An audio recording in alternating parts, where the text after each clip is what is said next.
जय हिंद। आने वाले टाइम पर जो चाइना एंड इंडिया के बीच में वार होने जा रहा है ना, ये ऐसा नहीं है कि हिमालय का रीजन में ही होने जा रहा है कि चाइना अपना फाइटर जेट भेजेगा उस तरफ से, इंडिया अपना फाइटर जेट भेजेगा इस तरफ से, यहाँ पर जो भी चेकमेट करेगा वो जीतेगा। ऐसा नहीं होने वाला। जो biggest war India and China के बीच में होने जा रहा है आने वाले टाइम पर, ये इंडियन ओशन में होने जा रहा है। Indian navy and Chinese navy के बीच में होने जा रहा है। एंड सिर्फ इसी वार के लिए इंडियन नेवी अपना बिगेस्ट एक्सपांशन प्लान कर रहा है। अभी अगर इंडियन नेवी में देखोगे तो कुल मिला के 150 जहाज है एंड इंडियन नेवी 2035 तक इसको 200 जहाज तक लेके जाने वाला है। India accelerates naval expansion to 200 ships amidst regional challenge and rising Chinese maritime influence. And खैर अगर रिसेंटली ही देखोगे तो हमने आईएनएस मालवन और आईएनएस महेंद्रगिरी को लॉन्च कर ही दिया है, जो कि इंडियन नेवी को अभी सर्व कर रहे हैं। एंड आने वाले टाइम पर और 50 तो हम लोग ऐसे जहाज बना रहे हैं जो कि इंडियन नेवी को आने वाले टाइम पर सर्व करने वाले हैं। और अगर हम लोग जहाज ना बनाए तो भाई इंडियन नेवी अगर दुर्बल पड़ी तो पूरी तरीके से इंडियन ओशन को कब्जा कर दिया जाएगा चाइना, रसिया, फ्रांस, अमेरिका,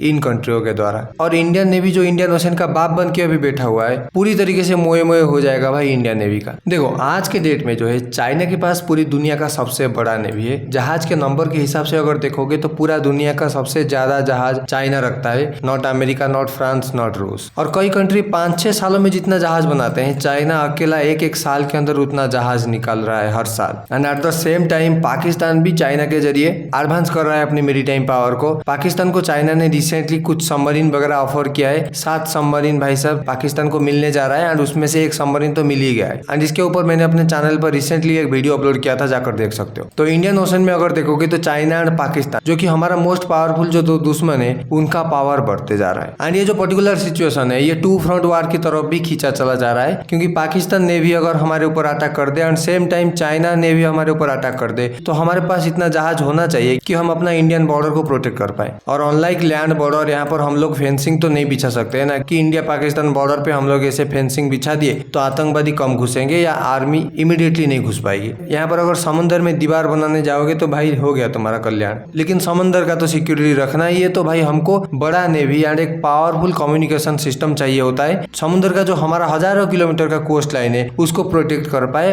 और कंटिन्यूअसली स्कैन कर पाए कि कोई थ्रेट तो नहीं आ रहा है इंडिया के लिए। और एक और मोस्ट इंपोर्टेंट चीज है जिसको इंडिया कभी इग्नोर नहीं कर सकता, वो है Indian economy. 95% of the Indian trade जो है ये समुद्र के जरिए होती है। यानी कि अगर तुम देखोगे तो समुद्र के ऊपर हम पूरी तरीके से डिपेंडेंट है हमारी इकोनॉमी को चलाने के लिए, जो कि पूरा दुनिया का हर एक कंट्री है, हम लोग अकेला नहीं है। यहाँ पर most of the Indian crude oil यहाँ पर जहाज के जरिए समुद्र से ही आते हैं। एंड इमेजिन दिस, चाइना अगर हमारा रूट बंद कर दे अपना पावरफुल नेवी को यूज करके, तो फ्यूल प्राइस तो बढ़ेगा ही बढ़ेगा जो भी है, लेकिन इंडिया का जो इकोनॉमी है पूरी तरीके से दहल जाएगा। सिंपल वर्ड में अगर देखोगे तो इंडियन इकोनॉमी को अगर प्रोटेक्ट करना है तो ये 200 जहाजों बनाओ और इंडियन नेवी के जरिए इंडियन ओशन को प्रोटेक्ट करो, नहीं तो भाई हमारा इकोनॉमी को झंड करने में चाइना को ज्यादा समय नहीं लगेगा। और ये बात को जो है चाइना अच्छे से समझ चुका है और चाइना अपना स्ट्रिंग ऑफ पर्ल्स के जरिए इंडिया को घेरना भी चाहता है। ऐसे करके चाइना अपने नेवी के जरिए पूरा इंडियन ओशन को कब्जा में लेना चाहता है। और खैर इंडियन ओशन में इतना ज्यादा चाइना को फर्क नहीं पड़ता है। इंडिया को घेरने के लिए भाई ये पूरी तरीके से प्लान चाइना बना के रखा हुआ है और एग्जीक्यूट कर रहा है धीरे धीरे करके। और इंडियन ओशन में चाइना तो एकदम पूरी तरीके से फंस भी रहा है यहाँ पर, इसीलिए वो इतना ज्यादा हरकत कर रहा है। जो भी चाइना का रूट यहाँ पर मल्लाका स्ट्रेट देकर जाता है, जहाँ से चाइना ऑयल इंपोर्ट करता है और सामान वगैरह को एक्सपोर्ट करता है, वहीं पर हमारा अंडमान निकोबार है ये। तो चाइना यहाँ पर थोड़ा सा फंस रहा है, इसीलिए स्ट्रिंग ऑफ पर्ल्स के जरिए चाइना इंडिया को घेरना चाहता है। और नो डाउट भाई ये जो स्ट्रिंग ऑफ पर्ल्स है ना, ये आने वाले टाइम पर अगर खुदा ना खास्ता चाइना के साथ इंडिया का वार हो गया तो बहुत हेल्प करेगा चाइना को।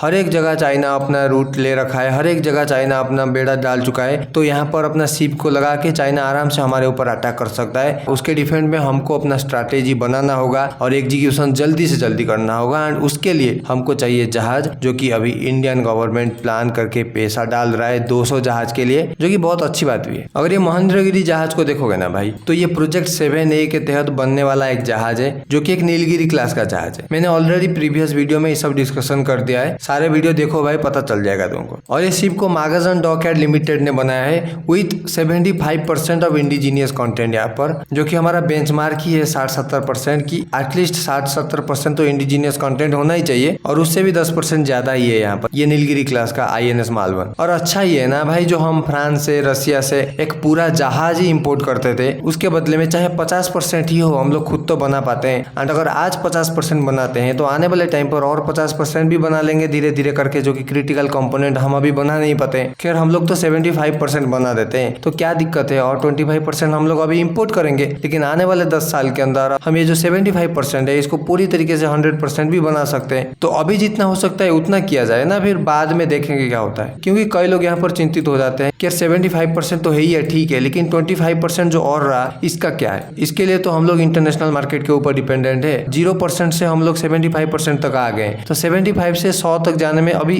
ज्यादा समय नहीं लगेगा। और INS मालवन जो है एक मल्टी रोल जहाज है जो कि फाइट भी कर सकता है एंड कोई स्पेशल मिशन पर भी जा सकता है, सर्च ऑपरेशन पर भी जा सकता है, फाइटर एयरक्राफ्ट को भी डिफेंड कर सकता है, एयरक्राफ्ट कैरियर को भी डिफेंड कर सकता है एंड मेनी मोर। और ये एक स्टेल्थ जहाज है, तो एनिमी के रेडार को इसको पकड़ना थोड़ा सा मुश्किल होगा due to the reason of इसका स्टेल्थ कैपेबिलिटी। और इसका डिजाइन ही ऐसा बनाया गया है कि रेडार इसको कम पकड़ पाए। पकड़ तो लेगा लेकिन छोटा सा डॉट बनेगा रेडार के ऊपर जो नेवी को ये संकेत देगा कि शायद कोई मछुआरा का जहाज भी हो सकता है। और खैर INS मालवन के ऊपर मैंने एक डिटेल वीडियो तो बना ही दिया है यहाँ पर, वही रिसेंट वाला वीडियो 9-10 दिन पहले ही। उसके बीच में कोई दिक्कत हो गया था तो मैं कंटिन्यूअसली 8 दिन के लिए वीडियो नहीं बना पाया था। ये वीडियो को देख सकते हो। INS मालवन के बारे में सब कुछ जानने के लिए चैनल पे जाओ, दूसरे तीसरे नंबर का वीडियो ही होगा जो कि ये वीडियो से पहले अपलोड हो चुका है। और ये जो INS महेंद्रगिरी है ये ऑलरेडी 7A प्रोजेक्ट का 6th जहाज है एंड ऐसे ही बहुत सारे प्रोजेक्ट हैं जिसके अंतर्गत अभी 50 जहाज बनने का प्रोसेस में अभी लग चुके हैं। बात ये किया जा रहा है कि 2035 तक ये 50 जहाज रेडी हो जाएंगे। आज के पेस में जो भी मैन्युफैक्चरिंग हो रहा है उसके स्पीड के हिसाब से अगर देखोगे तो। And to support this target कि 200 जहाज हम बना पाए 2035 तक, गवर्नमेंट ऑफ इंडिया ने लगभग $8.4 billion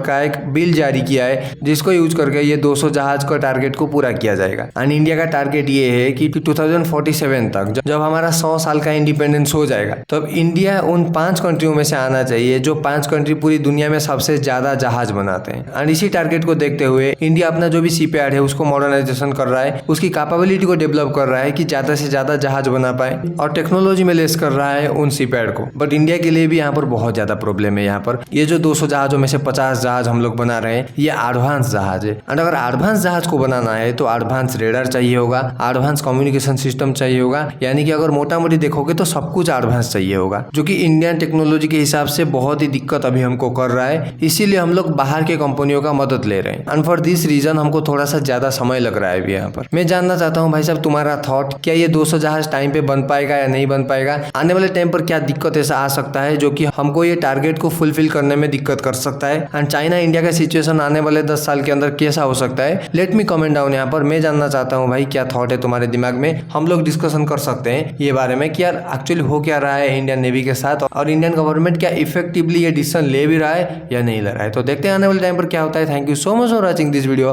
this is Manoj this side signing off.